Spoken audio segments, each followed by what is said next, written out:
অনেক অনেক দিন আগের কথা। এক ছিল কৃষক, খুবই সৎ আর আল্লাভীরু লোক ছিল সে।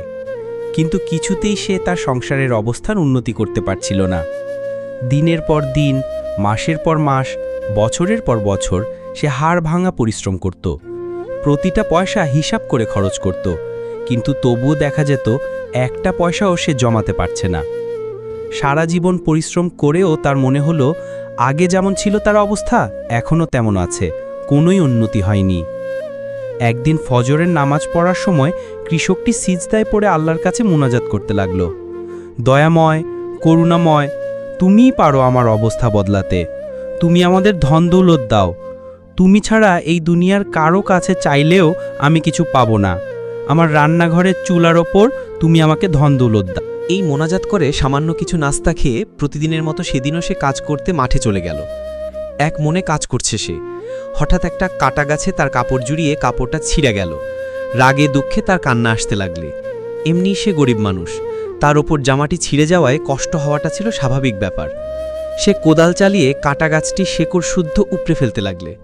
হঠাৎ কোনো কিছুর সাথে তার কোদাল লেগে ঝনঝন শব্দ ভেসে উঠলে। চাষি দেখলে একটা তামার কলস।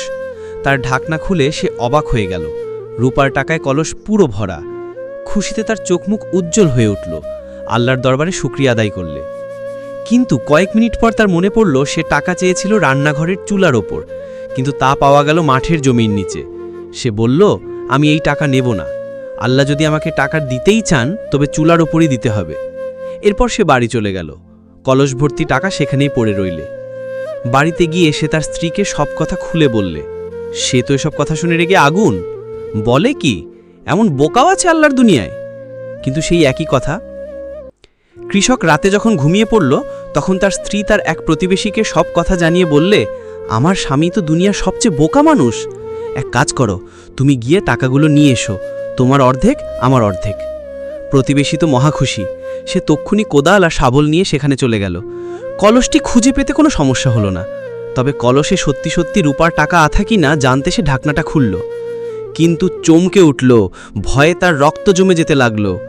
কলসটা যে কালো কালো বিষাক্ত সাপে ভরা, ফুসফুস করছে, আর একটু হলে তাকে কামড় দিয়েই ফেলত। সে বুদ্ধি করে কলসটার মুখ বন্ধ করল। তারপর ভাবতে লাগল, মহিলাটি তো আমাকে মেরে ফেলছিল, সে তো আমার শত্রু, নইলে এভাবে লোভ দেখিয়ে কাউকে সাপে ভর্তি কলসের দিকে পাঠায়, আর একটু হলেই তো আমি মারা পড়তাম। এর প্রতিশোধ আমি নেবই।